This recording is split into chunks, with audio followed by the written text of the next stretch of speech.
क्या आपको पता है कि एक बेटी का अपने पिता या अपने पुश्तैनी संपत्ति में उतना ही हक होता है जितना एक बेटे का होता है? चलिए मैं आपको बताता हूँ।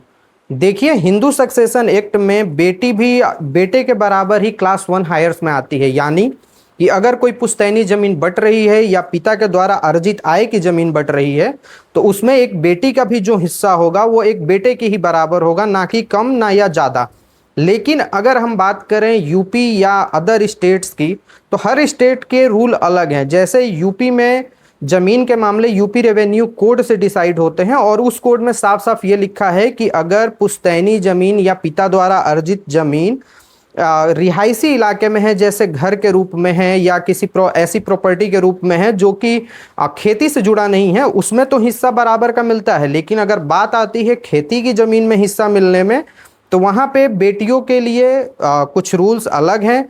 जबकि अगर हम अनमैरिड बेटी की बात करें तो वहाँ पे हिस्सा बराबर लगता है, लेकिन शादी के बाद कुछ नियम बदल जाते हैं।